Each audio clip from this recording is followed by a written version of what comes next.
Hello everyone, कैसे हैं आप सभी लोग। उम्मीद करता हूं कि बढ़िया होंगे। दोस्तों, आज हम बात करने वाले हैं यूपीएसआई की संपूर्ण रणनीति क्या होती है। अगर आप लोग सच में यूपीएसआई मेरे साथ निकालना चाहते हैं तो बने रहिए वीडियो में शुरू से लेकर लास्ट तक। क्या रणनीति अपनाने वाले हैं हम लोग जिससे कि यूपीएसआई निकल जाए, और बहुत ही आसानी तरीके से, क्योंकि मैं भी यूपीएसआई की तैयारी कर रहा हूं। आप सबकी जानकारी के लिए बता दूं कि मैंने 2 बार एसएससी जीडी को क्रैक किया है।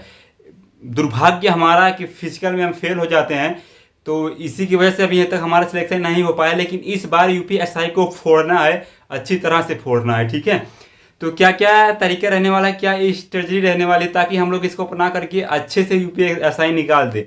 देखिए, सबसे पहले मैं आप सभी को बता दूं कि हमें यूपीएसआई में टॉप नहीं करना है। हमारा मकसद सिर्फ सिलेक्शन लेना रहता है। ठीक है, तो मेरा मकसद वही रहेगा जिससे सिलेक्शन हो जाए। तो देखिए, सबसे पहले हम यूपीएसआई के बारे में बात कर लेते हैं, कुछ बेसिक सी जानकारी, छोटी सी जानकारी। ठीक है, जैसे कि इसका एजुकेशन क्वालिफिकेशन एक बैचलर डिग्री होता है। बीए, बीएससी, बीकॉम आप कुछ भी किए हैं तो अप्लाई कर सकते हैं।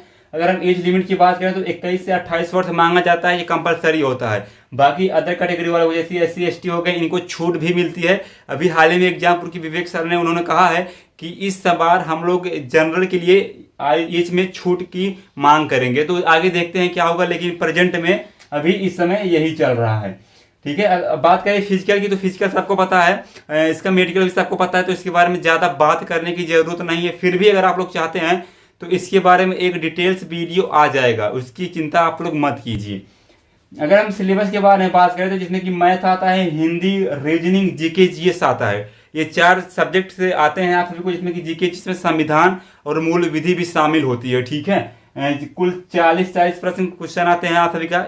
ठीक है, इसमें कि 160 प्रश्न हो जाते हैं, 400 नंबर के, 2 घंटे की टाइमिंग होती है। अभी आगे माइनस मार्किंग की बात चल रही है, तो शायद आगे भविष्य में ऐसा हो सकता है कि 1/4 की इसकी निगेटिव मार्किंग देखने को मिल जाए इस बार। आगे पिछली बार ऐसा नहीं होता था। अब हम बात करते हैं अपने मेन मुद्दे की। हमारा मेन मुद्दा क्या था कि यूपीएसआई कैसे निकाले इस बार। तो देखिए, यूपीएसआई निकालने के लिए सबसे मन में आप सभी के पास आता होगा कि कोर्स ले लें। ठीक है, कोर्स ले लो आप लोग, बट एक ही कोर्स लेना किसी भी टीचर का। ठीक है, जो अच्छा पढ़ाते हैं वो आप सभी के, जिसका समझ में आता है। ऐसा नहीं कि जहाँ पे ज्यादा बच्चे पढ़ रहे हैं मैं उसी का कोर्स ले लेता हूँ, बाकी मेरा सिलेक्शन हो जाएगा। कोर्स से किसी का सिलेक्शन नहीं हुआ आज तक बिना सिर्फ स्टडी किए। ठीक है, तो कोर्स के चक्कर में मत ज्यादा पढ़ना, लेकिन एक कोर्स ले लेना। ठीक है, अपना सिलेबस कवर करने के लिए आप लोग एक कोर्स ले लिए, अपना सिलेबस वहां से कवर कीजिए जल्दी से जल्दी। ऐसा नहीं कि 4-6 महीने वहीं पे लगा दिए, अभी तक हमारा सिलेबस ही कवर नहीं हुआ। जब सिलेबस ही नहीं कवर हुआ तो रिवीजन कहाँ से करोगे, मॉक टेस्ट कहाँ से लगाओगे।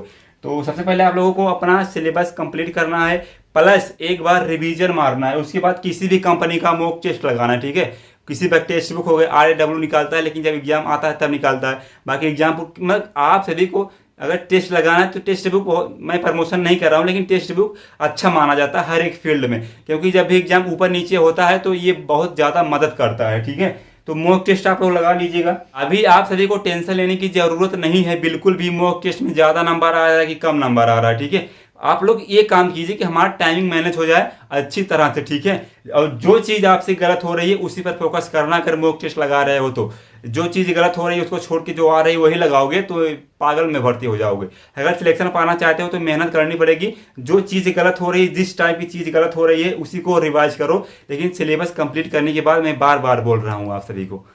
ठीक है, इसके बाद हम बात करते हैं कि किस सब्जेक्ट पर ज़्यादा फोकस करें। तो सब्जेक्ट पर ज़्यादा फोकस करने के लिए मैथ, हिंदी, रीजनिंग, इन 3 पर ही ज़्यादा फोकस करना, क्योंकि जीके जीएस आज तक किसी की सगी नहीं हुई है, वो किसी को भी अच्छे से कवर नहीं कर पाता कोई भी, क्योंकि इसमें संविधान भी आएगा, मूल विधि भी आएगी। ये 2 चीज़ें तो अपने आप में पूरा एक भाई ग्रंथ होते हैं। उसके बाद आपका फिजिक्स आएगी, केमिस्ट्री आएगी, बायोलॉजी आएगी, फिर और कुछ भी करंट अफेयर भी उसी में आ जाएगा। तो मतलब मिला जुला कि जीके जीएस में अगर पढ़ जाओगे सिलेक्शन भूल जाओगे। जीके जीएस में मत पढ़ना, और अगर आप पढ़ भी नहीं रहे हो, जीके जीएस मान लो थोड़ा बहुत पढ़ रहे हो, तो यकीन मानिए आप अगर वहां पर जाएंगे तो 15 से 20 क्वेश्चन आराम से कर देंगे, कम पढ़ के भी। कोई जो बच्चा ज़्यादा पढ़ता है वो कितना कर पाता है जीके जीएस में, लगभग 30 से 35, बहुत ज़्यादा 35 तो टॉपर कर देता है। ठीक है, 30 के नीचे ही रह जाएगा जो बहुत अच्छे से पढ़कर जाएगा। तो आप 15-20 तो ऐसे कह रहे हो, 10 क्वेश्चन वो ले जाएगा। उसमें से अगर आप लोग जो जीके जिसमें ज़्यादा ले जाएगा वो कंपलसरी है भाई, मैथ और रीजनिंग में कम लेकर जाएगा। ये अच्छे से जान लो आप लोग। और सिलेक्शन दिलाने के लिए हिंदी कम भाई बहुत मायने रखती है। ठीक है, अगर आप लोग हिंदी से 35 से 38 क्वेश्चन करते हो, सॉरी, अगर आप लोग मैथ से 35 से 38 क्वेश्चन करते हो, उसके बाद हिंदी से भी 37 से 39 क्वेश्चन आराम से कर लोगे। जो नॉर्मल बंदा होगा, पढ़ाई अच्छे से करता होगा, वो कर लेगा। हिंदी उतना टफ भी नहीं आती है, उतना नॉर्मल भी नहीं आती है, ऐसी बात है। ठीक है, अगर हम रीजनिंग की बात करें तो 35 से 38 क्वेश्चन हर कोई कर लेगा। अगर आप लोग इतना करते हो तो आपका 115 क्वेश्चन हो जाता है, समझ रहे हो। यहाँ से 115 क्वेश्चन हो गए और अभी तक आपने जीके जीएस को छुआ भी नहीं है। अब हम बात करते हैं जीके जीएस की। अगर आप लोग नॉर्मल पढ़ोगे 15 से 20 कर लो जाओगे। अगर थोड़ा ज़्यादा फोकस कर लोगे तो 20 से 25 बहुत अच्छा स्कोर माना जाएगा मेरे हिसाब से, इतना बहुत है। तो यहाँ से अगर आप लोग देखिएगा तो 20 से 25 अगर आप लोग करेंगे, टोटल 160 क्वेश्चन में से 140 आप लोग कर देंगे आराम से। लेकिन अगर आप लोग जीके जीएस में फंसे ना भाई, तो सिलेक्शन भूल जाना, पक्की बात है। जीके जीएस पढ़ना है, लेकिन इतना ज़्यादा नहीं पढ़ना है कि फंस। पता है ना, अभी यूपी पुलिस में जब पहले एग्जाम हुआ था अभी कांस्टेबल में, तो किस प्रकार का जीके जीएस आया था। उसके बाद अभी हाल ही में जब एग्जाम हुआ तो किस प्रकार का जीके जीएस आया। तो जीके जीएस किसी की सगी नहीं है, तो उस पर ज़्यादा फोकस मत करना, ठीक है। नॉर्मली पढ़ना, लेकिन ज़्यादा फोकस मत करना। अगर करना ही है तो मूल विधि और संविधान से करना, क्योंकि वहाँ से ज़्यादा क्वेश्चन पढ़ने की संभावना होती है। अगर आप लोग इन 3 चीज़ पर, जैसे मैथ, रीजनिंग, हिंदी, इस पर अच्छा कमान बना लेते हैं तो यकीन मानिए आपका सिलेक्शन कोई भी नहीं रोक सकता है, कोई भी, ठीक है, रोक तो नहीं सकता। मैं बार बार आप सभी से बोल रहा हूं कि जीके जीएस पर भरोसा मत करना, ये किसी की सगी नहीं होती है। तो जीके जीएस पर बिल्कुल भी ध्यान मत दे, मतलब ध्यान देना, लेकिन उतना ज्यादा मत देना कि दिन रात लोग ही लेकर बैठ जाए और सिलेक्शन भाई गड़बड़ हो जाएगी फिर।